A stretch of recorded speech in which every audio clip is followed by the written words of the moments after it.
बिहार विधानसभा चुनाव में बीजेपी और जेडीयू एक साथ चुनाव लड़ रहे हैं, लेकिन दोनों के बीच की जो दूरियां हैं अब साफ साफ दिखाई दे रही हैं। जेडीयू के नेता प्रचार करते हैं तो राज्य सरकार की उपलब्धियां बताते हैं, और जब बीजेपी के नेता रैली करते हैं तो केंद्र की उपलब्धियां गिनाने लगते हैं, पीएम मोदी की जय जयकार शुरू कर देते हैं। और अब तो हालात ये हो गए हैं कि मोदी और शाह की रैलियों में जेडीयू के बड़े नेता दिखाई ही नहीं दे रहे हैं। तो नीतीश कुमार की ज्यादातर रैलियां उन सीटों पर हो रही हैं जहां जेडीयू का उम्मीदवार एनडीए की तरफ से चुनाव लड़ता दिख रहा है। तो नीतीश की नाराजगी को समझा भी जा सकता है, क्योंकि जेडीयू के तमाम दबावों के बावजूद बीजेपी ने उन्हें सीएम उम्मीदवार घोषित जो नहीं किया, और अब नीतीश की नाराजगी भी साफ साफ दिखने लगी है।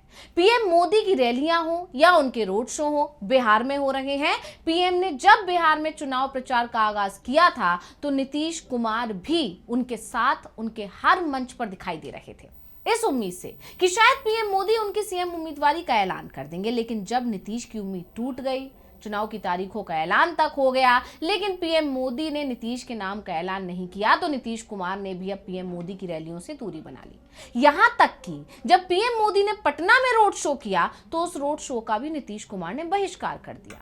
तो आज हम अपनी स्पेशल रिपोर्ट में जेडीयू और बीजेपी के बीच बढ़ती इसी दरार पर करने जा रहे हैं बात। नमस्कार, मैं हूं अंशिता। आखिरकार नीतीश कुमार को समझ आ ही गया है कि बीजेपी सिर्फ नीतीश कुमार का इस्तेमाल कर रही है, इसलिए अब नीतीश ने अपने चुनाव प्रचार पर फोकस करना शुरू कर दिया है, अपनी पार्टी के उम्मीदवारों के। कहा यह भी जा सकता है कि नीतीश अब अपनी पार्टी को मजबूत करने पर काम कर रहे हैं। नीतीश बिल्कुल नहीं चाहते कि जनता के बीच ये संदेश जाए कि नीतीश को बीजेपी की या नरेंद्र मोदी की जरूरत है। साथ ही अगर कल को नीतीश की पार्टी अच्छा प्रदर्शन कर दे तो बीजेपी उसका क्रेडिट ले ले। ये दावे तब ज्यादा होने लगे हैं जब नीतीश कुमार ने पीएम मोदी की रैली से दूरी बना ली। जी हां, बिहार विधानसभा चुनाव को लेकर प्रधानमंत्री नरेंद्र मोदी 2 नवंबर को एक बार फिर से पटना में रोड शो करने पहुंचे, लेकिन बड़ी बात यह रही कि प्रधानमंत्री के रोड शो में मुख्यमंत्री नीतीश कुमार मौजूद नहीं रहे, या कहें कि गायब रहे। इससे पहले सिंदूर ऑपरेशन के बाद जब पटना में प्रधानमंत्री नरेंद्र मोदी ने रोड शो किया था, उसमें भी मुख्यमंत्री नीतीश कुमार शामिल नहीं हुए थे।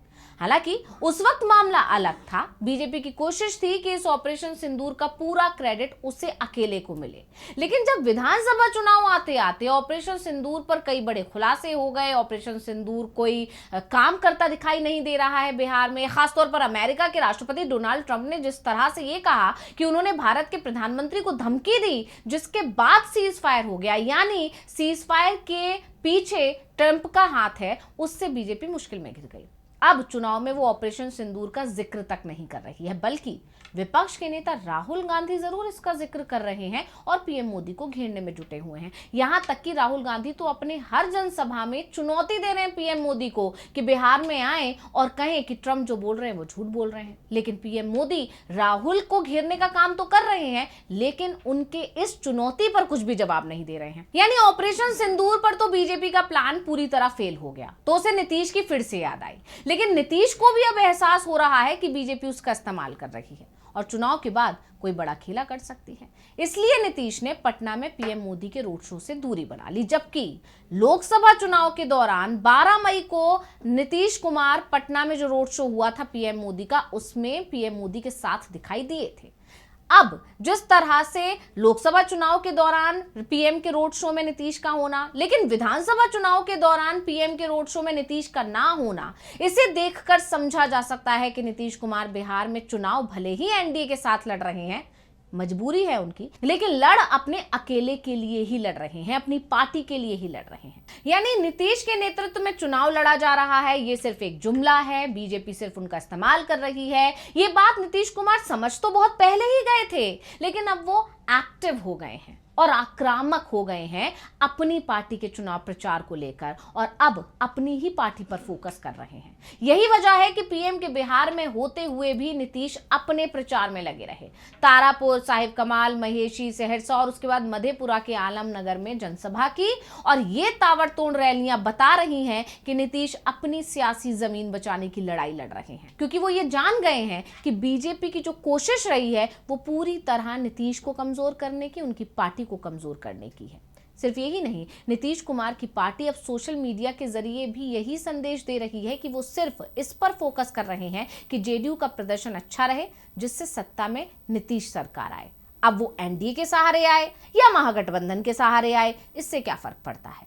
दरअसल जेडीयू के सोशल मीडिया पर एनडीए के बजाय नीतीश सरकार का ही जिक्र किया जा रहा है। खास बात यह है कि जब से एनडीए ने संयुक्त घोषणा पत्र जारी किया है, उसके बाद से जेडीयू रोज एक ट्वीट कर रहा है और उसी तरह का एक ट्वीट फिर से किया, जिसमें लिखा कि बस अब 12 दिनों का इंतजार, फिर से बिहार में आ रही है नीतीश जी की सरकार।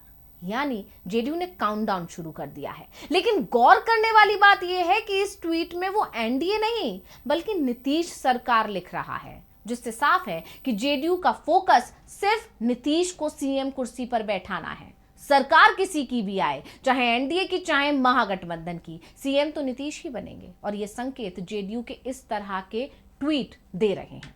यानी नीतीश और उनकी पार्टी 25 से 30 एक बार फिर नीतीश वाली अपनी मांग पर अड़ी हुई है और इसमें वो किसी भी तरह का समझौता नहीं करेगी। अब जानकार ये मान रहे हैं कि नीतीश और उनकी पार्टी का खुलकर इस तरह का प्रचार करना ये बता रहा है कि उन्होंने संकेत दे दिए हैं कि अगर बीजेपी ने उनके साथ खेल किया या खेल करने की कोशिश की तो वो पाला बदलने में देरी नहीं लगाएंगे।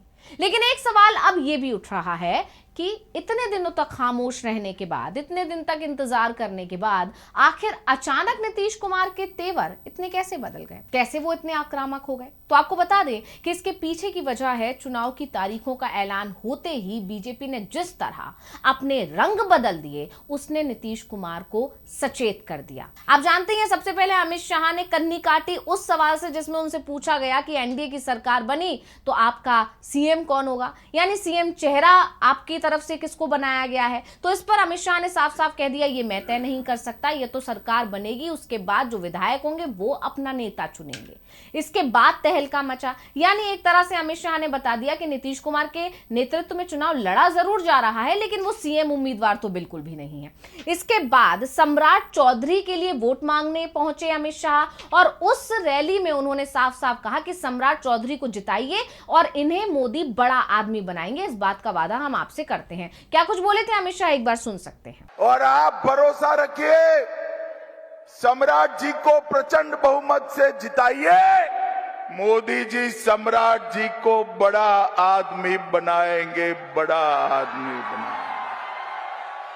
तो अमित शाह ने जब ये कहा कि सम्राट चौधरी को जिताइए तो मोदी जी इन्हें बड़ा आदमी बनाएंगे, इसके बाद से ये कहा जा रहा है कि डिप्टी सीएम तो पहले से ही है, तो इसका मतलब अगला जो पड़ाव है वो तो सीएम की कुर्सी का ही बचता है। यानी बीजेपी तय करके बैठी है कि अगर एनडीए की सरकार बनी तो नीतीश नहीं, सम्राट चौधरी सीएम हो सकते हैं। और इसके अलावा रही बसी कसर पूरी हुई घोषणा पत्र का जो कार्यक्रम किया गया एनडीए की तरफ से, और उस कार्यक्रम में जिस तरह से नीतीश कुमार को पूरी तरह साइड किया गया, उनको बोलने तक का मौका नहीं दिया गया, ना ही घोषणा पत्र को लेकर जो बैनर बना था उस पे उनकी तस्वीर लगाई गई, बहुत छोटी सी लगाई गई, लेकिन सबसे बड़ी तस्वीर वहां पर पीएम मोदी की थी। यानी नेतृत्व जो दिखाया जा रहा है वो पीएम मोदी का ही दिखाया जा रहा है, नीतीश का तो सिर्फ नाम का इस्तेमाल किया जा रहा है। और जिस तरह से घोषणा पत्र से संबंधित सारी जानकारी सम्राट चौधरी को देते हुए देखा गया मंच पर, उससे यह साफ हो गया कि बीजेपी का प्लान नीतीश के खिलाफ है और नीतीश इसीलिए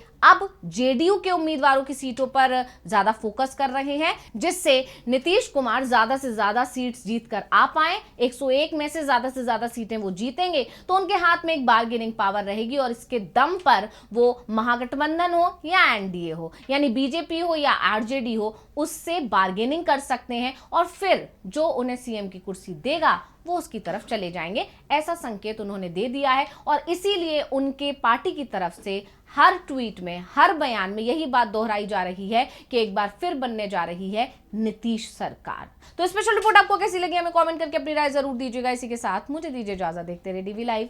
नमस्कार।